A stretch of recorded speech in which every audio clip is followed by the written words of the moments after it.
Somewhere over Siberia, it begins with a blip. One small contact high above the Arctic Circle appears on the scope at the Olenogorsk radar station. The operator squints. The altitude is wrong, so is the speed. He recalibrates the tracking system, no change. The object is flying at over 85,000 feet, moving faster than Mach 3.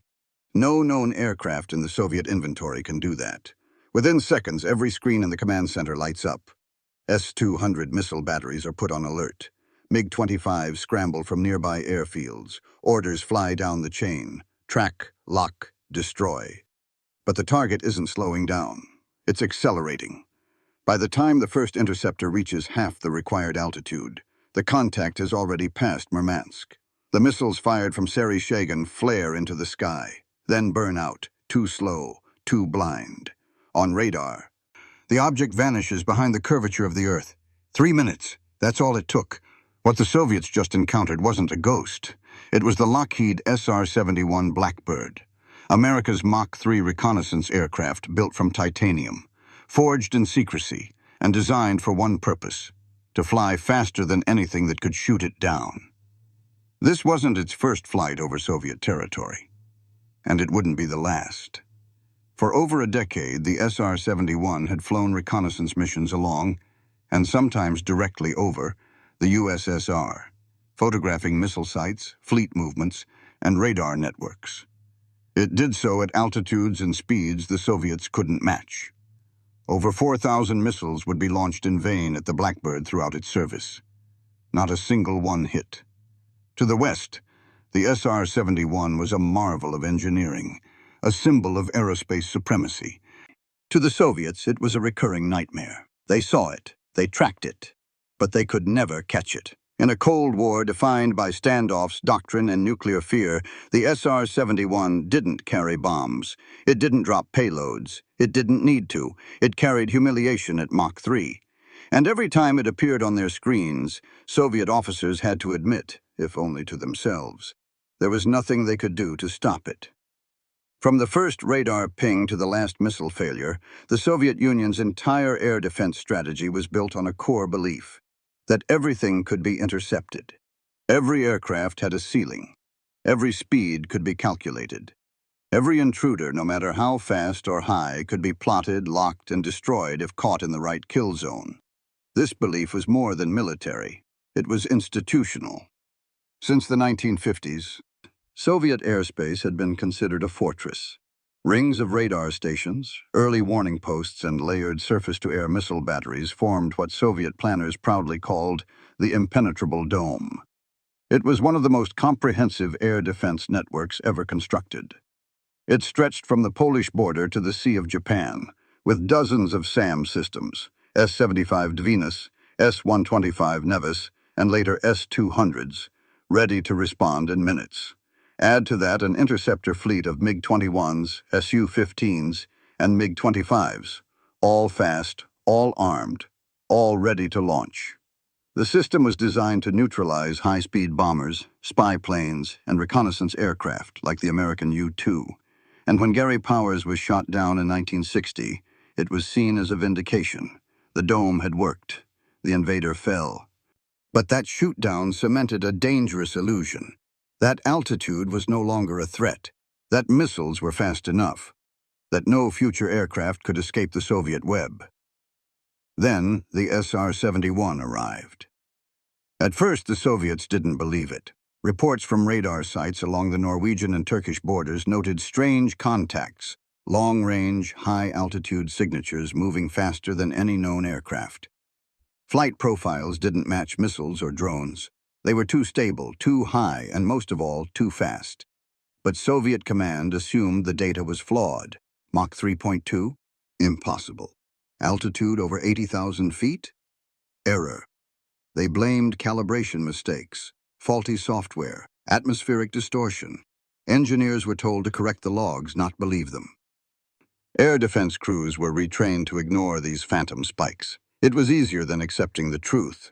Because if those signatures were real, if an aircraft really could fly at Mach 3 plus above 25 kilometers and change vectors mid-flight, it meant that the entire Soviet air defense network wasn't a dome. It was a net with holes.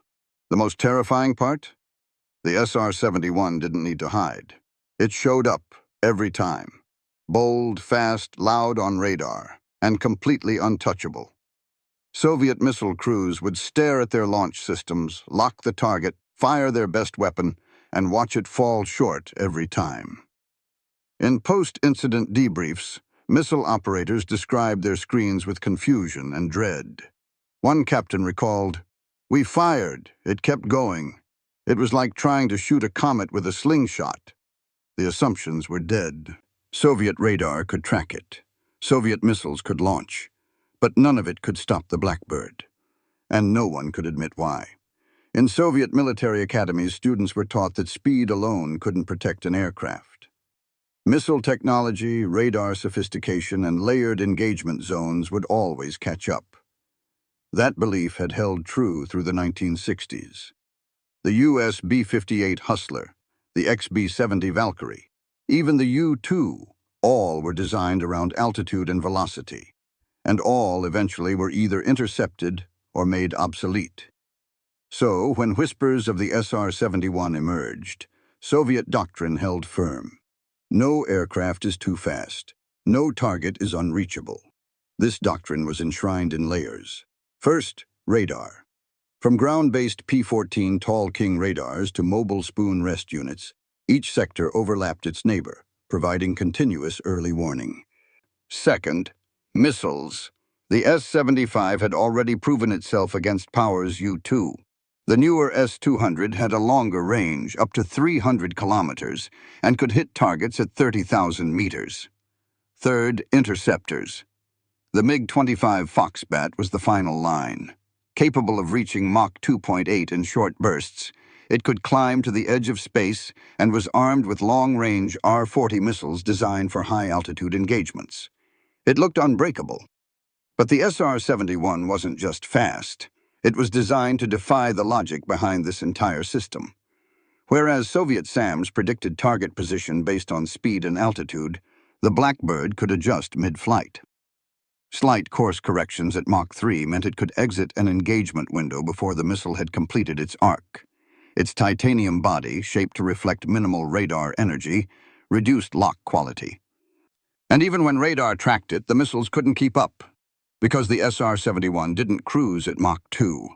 It sprinted at Mach 3.2 plus and did so for hours.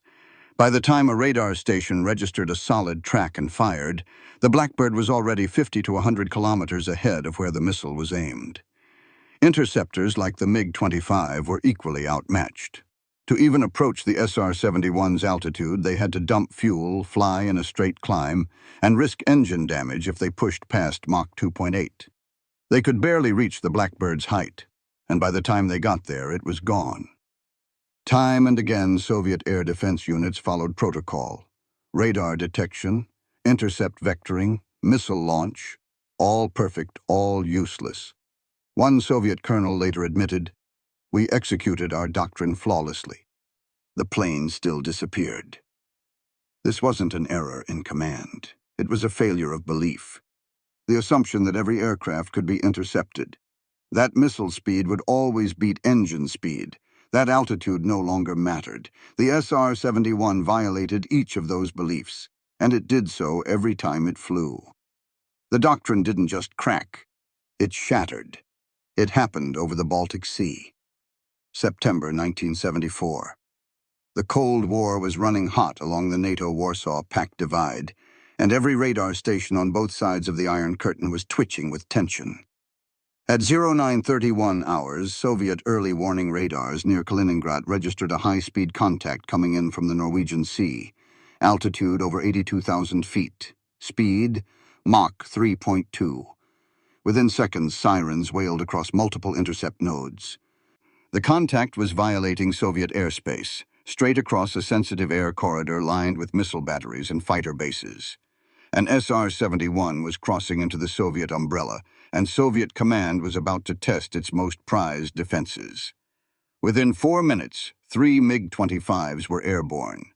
Their orders were clear: climb hard, reach altitude, and force the intruder to turn or die. The SR-71, unaware or unconcerned, stayed its course. By 0939, S-200 missile batteries lit up. Radar locks formed.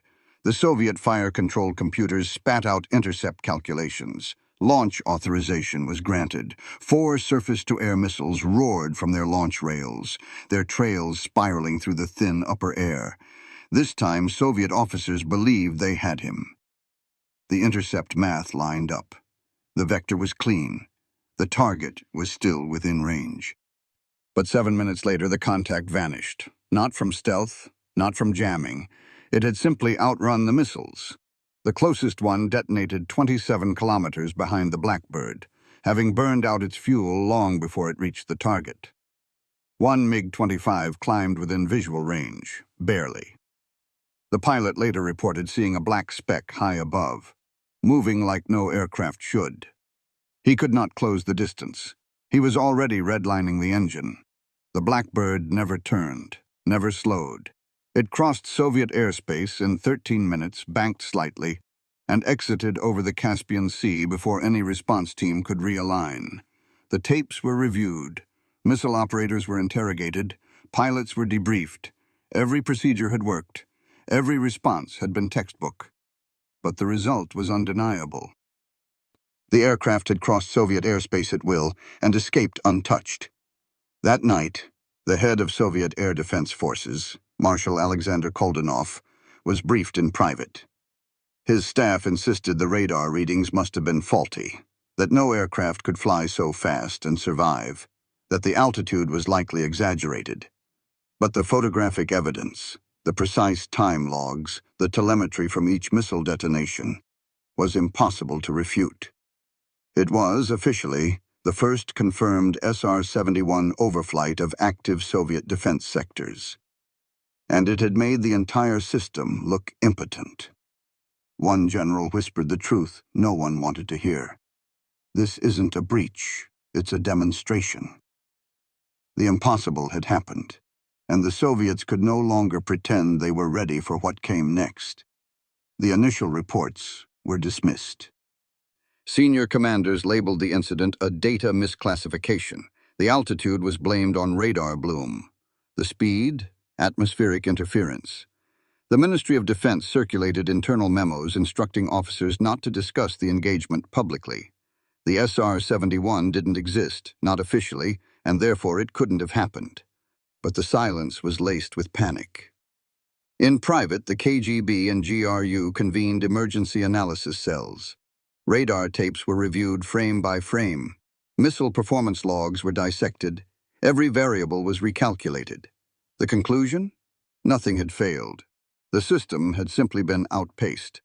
But admitting that meant rewriting a core truth of Soviet military doctrine. So, instead, Moscow latched onto a more palatable explanation. The Americans had faked it.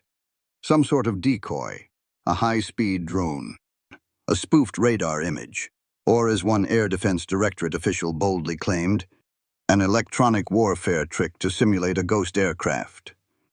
That theory didn't hold. Within weeks, it happened again. This time near Khabarovsk. The same pattern, Mach 3+ target, altitude above 25 kilometers, full air defense response, zero effect, no lock, no intercept, no engagement. Across Soviet command channels, a new pattern of fear emerged, unspoken, but understood. Radar crews became hesitant. Missile officers triple-checked lock ranges. Pilots flying intercept vectors returned without visual confirmation, frustrated and demoralized. In the corridors of the Soviet Air Defense Command, staff began to refer to the intruder by a nickname, the Ghost. The SR-71 wasn't just fast.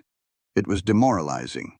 Every appearance was a reminder that no Soviet missile could catch it, no pilot could reach it, and no radar officer could stop it.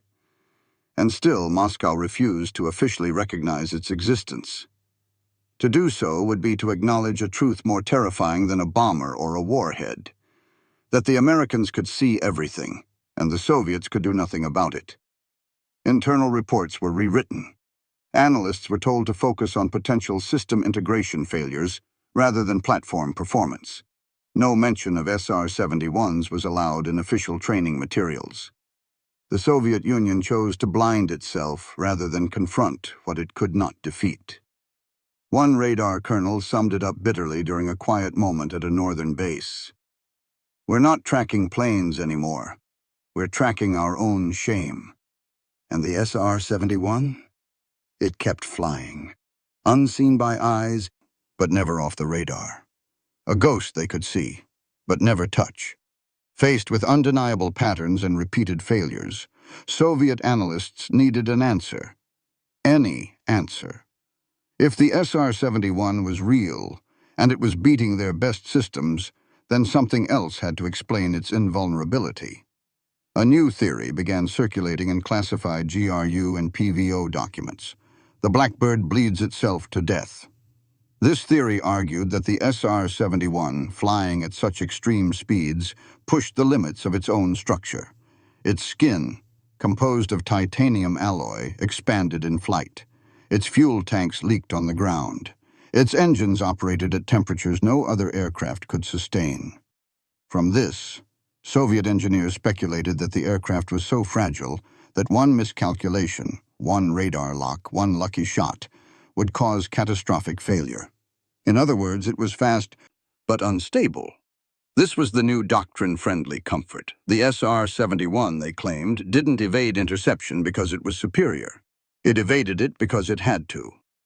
The slightest evasive maneuver, any G-load or missile detonation within range, and the aircraft would supposedly disintegrate under its own velocity.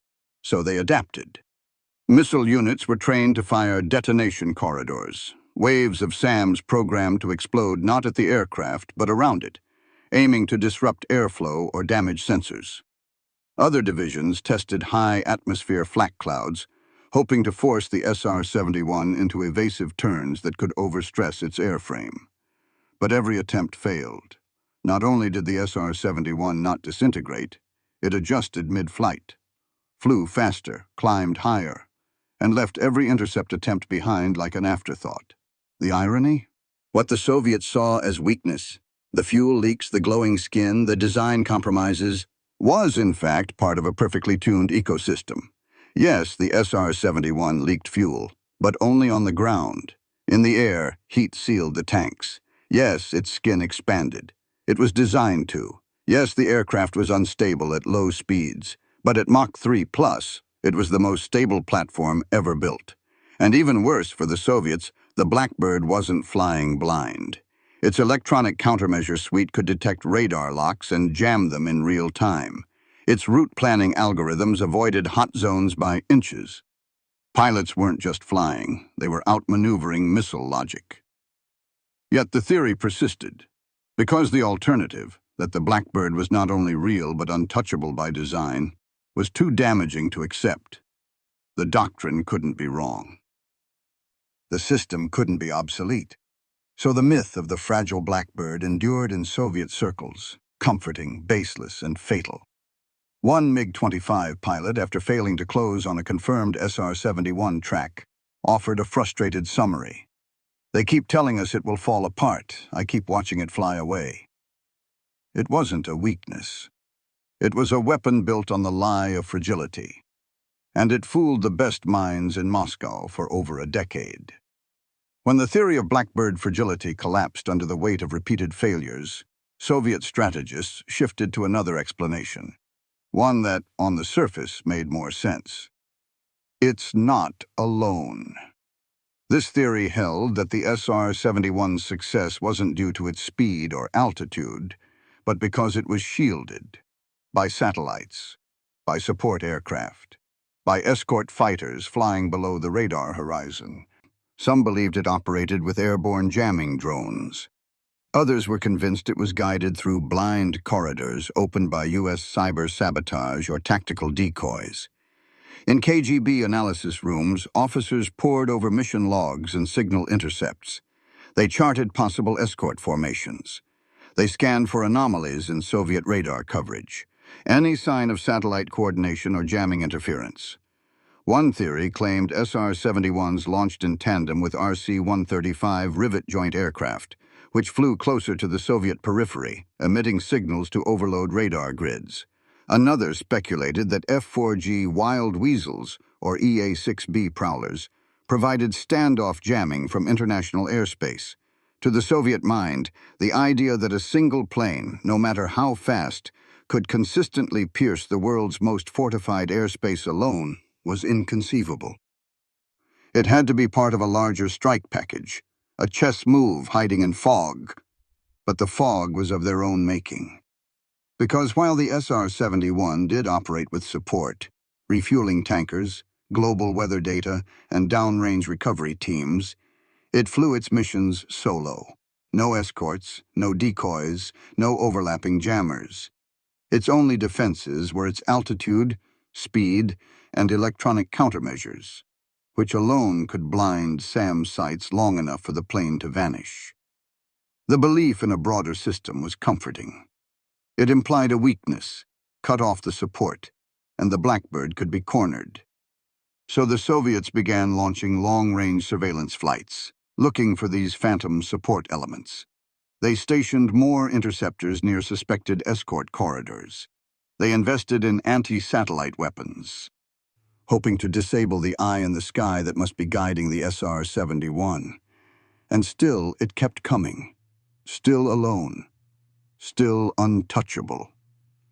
In one classified meeting, a senior Soviet engineer reviewing SR-71 incursions asked, "Where are the others?" The answer, delivered by a radar colonel who had stopped believing the comforting theories, was simple. There are no others. That one aircraft is doing this. The SR-71 shattered not just the radar screens, but the strategic imagination of the Soviet Union.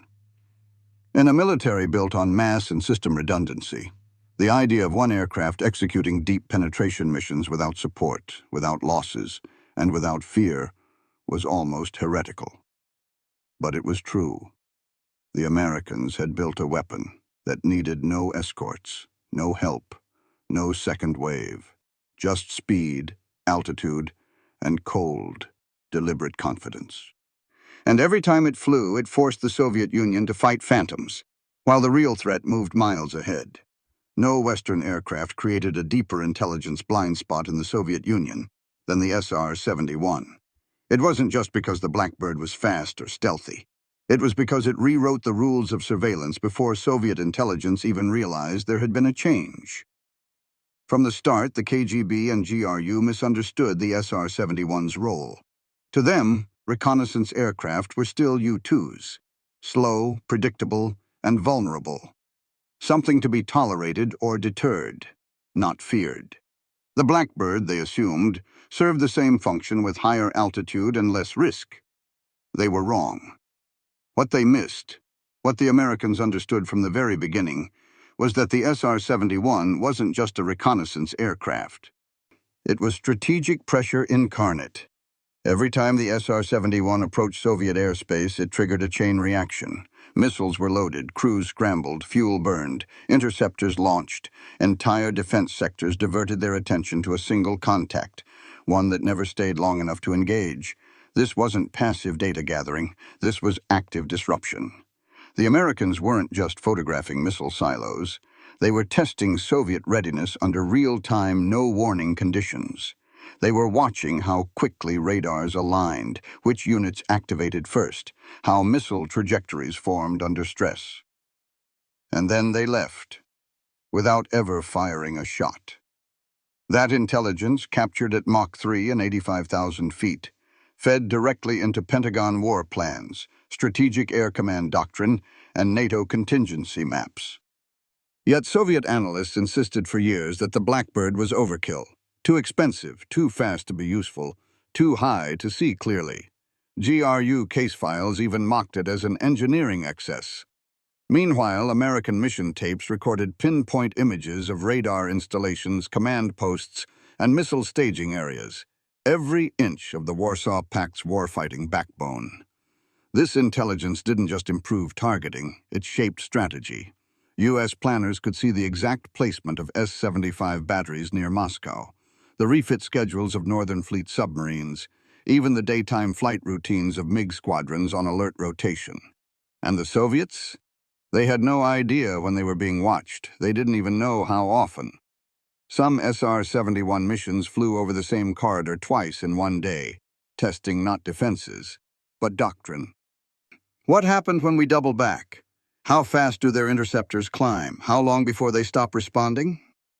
Soviet response logs, quietly reviewed at Frunze Academy, showed patterns of burnout. Radar crews who stopped scrambling, pilots who refused to chase, SAM batteries that held fire, assuming it was pointless. The Blackbird wasn't just extracting data. It was extracting compliance. It trained Soviet air defense to ignore the impossible. And that was the ultimate intelligence failure. Not just the inability to stop the SR-71, but the growing tendency to pretend it wasn't there. One declassified GRU memo put it bluntly. The most dangerous American aircraft is not the bomber that drops a weapon. It is the one that sees all our weapons and laughs. By the late 1980s, that memo had become prophecy.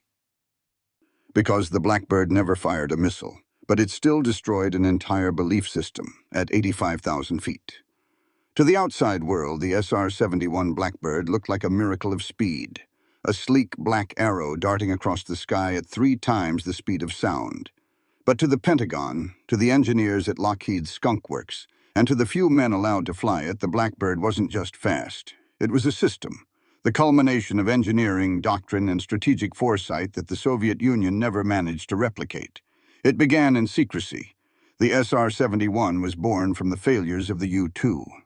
After Gary Powers was shot down in 1960, the CIA knew it needed a platform that could fly higher, faster, and further, beyond the reach of missiles, radar, or denial.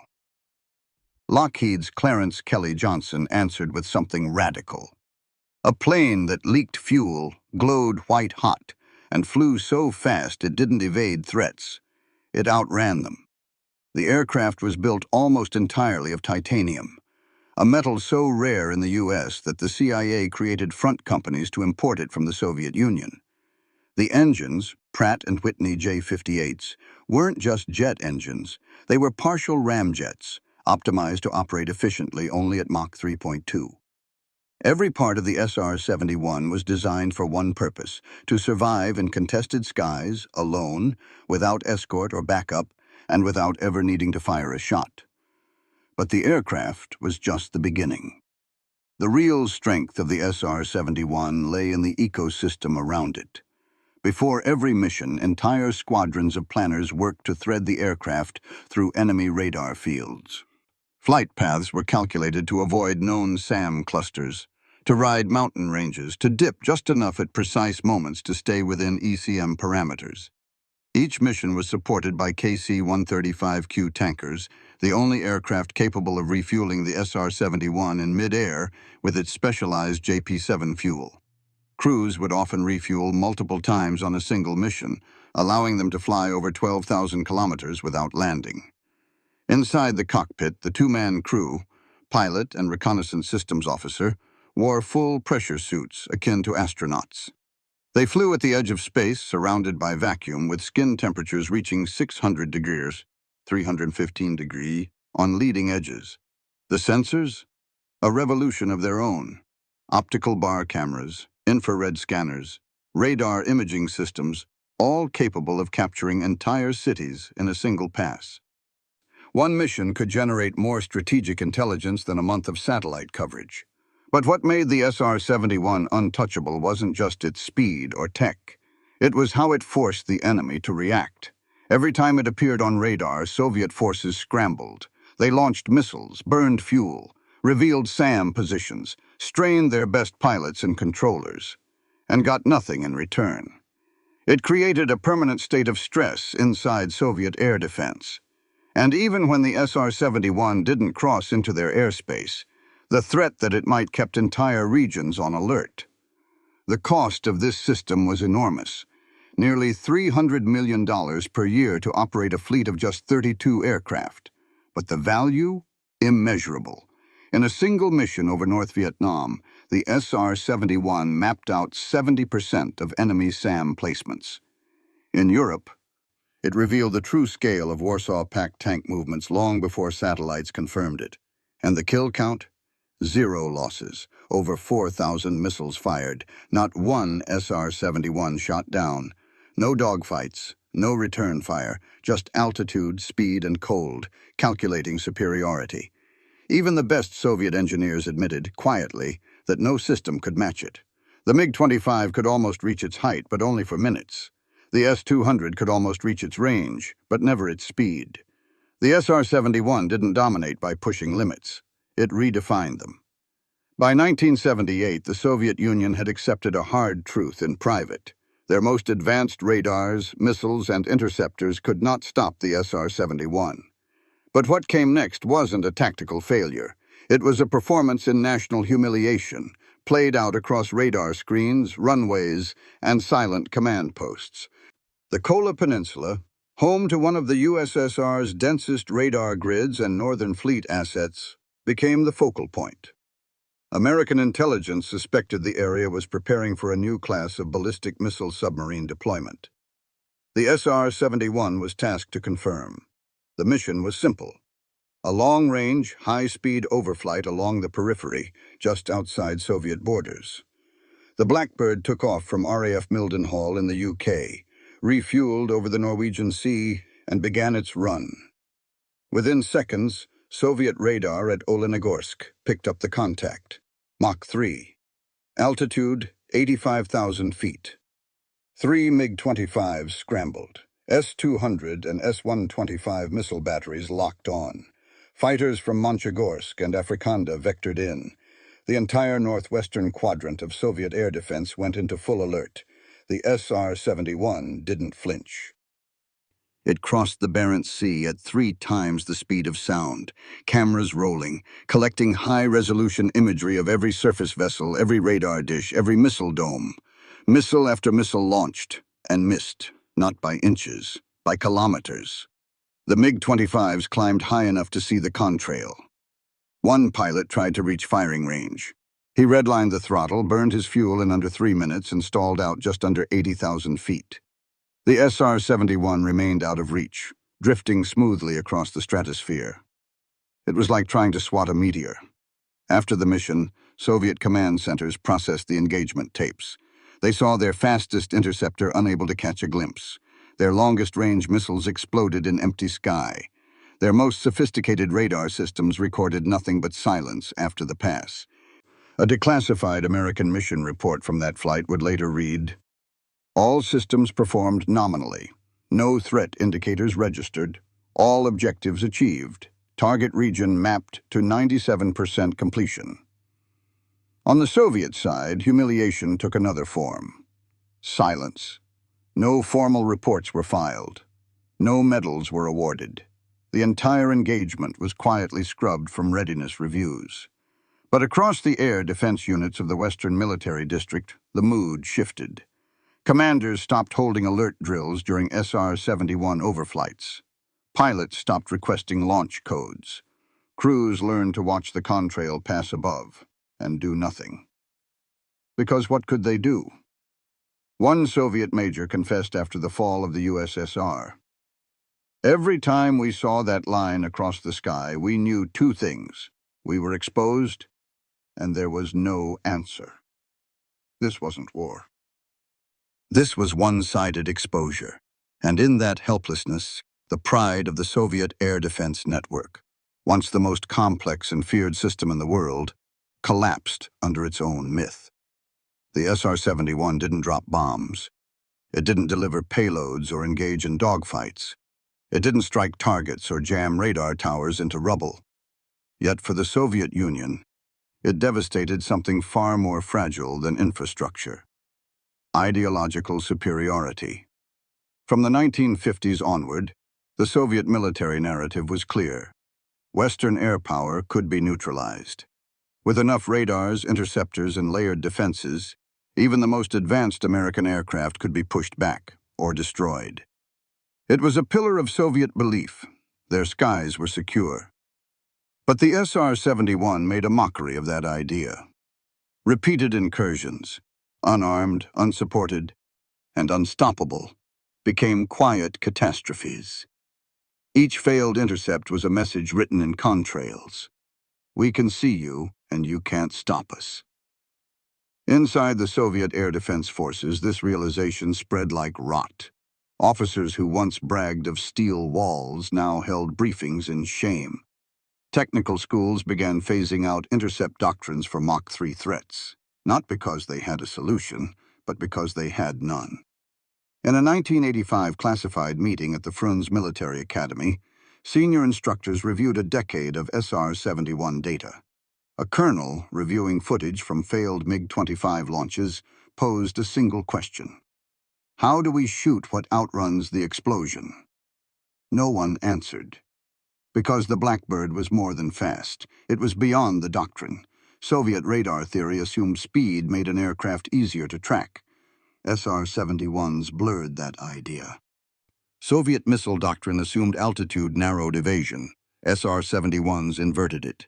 Strategic ideology assumed that deterrence came from parity. The SR-71 laughed at parity.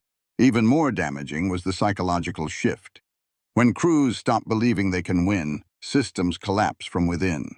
Air defense units began ignoring SR-71 flights, not out of laziness, but despair. Generals stopped ordering intercepts. Missile crews saw launches as wasteful theater. By 1986, Soviet command had begun treating Blackbird flights as background noise, a ghost that no longer drew a response. And that was the final failure. Because a defense that no longer defends is no defense at all.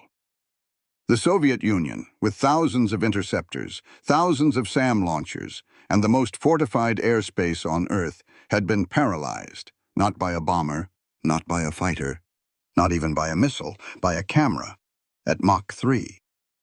In the end, it wasn't just about intelligence or air superiority. It was about truth, and the truth was simple. The Americans had built an aircraft the Soviets couldn't even conceptualize, much less defeat. A weapon without bullets, a warplane without war, and a Cold War titan that proved you didn't have to fight to win. You just had to fly where the enemy couldn't follow.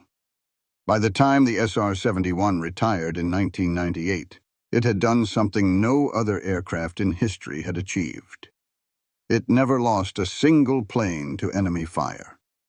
32 aircraft were built. 12 were lost to accidents. 0 were shot down. Over thousands of missions, it crossed the most hostile airspaces on Earth: North Korea, Vietnam, Cuba, Libya, and above all the Soviet Union, and emerged untouched. To the American public, it remained a symbol of Cold War mystique: black, beautiful, and impossibly fast. To the engineers at Lockheed's Skunk Works, it was a masterpiece. Designed by slide rule, held together by classified fuel, and powered by engines that bent physics to their will. But to the men on the other side of the radar screen, it was something else. It was a ghost, a silent predator that didn't strike but always saw. A line across the sky that left no noise but carried immense weight. In the years after the Soviet Union's collapse, declassified documents and interviews with former officers revealed how deeply the SR-71 had scarred the psyche of Soviet air defense. Dozens of radar operators remembered its signature track: brief, sharp, and gone. One called it the thunder you could not hear. Even today, no aircraft has truly replaced it. Satellites have resolution but lack flexibility. Drones are stealthy but vulnerable. Hypersonic programs remain unstable. The SR-71, designed in the 1960s, still stands as the most successful reconnaissance platform ever built. It was never meant to fight, but it won a war without combat by flying faster than politics, farther than diplomacy, and higher than denial. In every Cold War war game, there was always one variable that changed the board: the Blackbird. And though it no longer flies, its legend remains overhead. A reminder that sometimes in war, the greatest power isn't the weapon you use, but the one your enemy can't touch.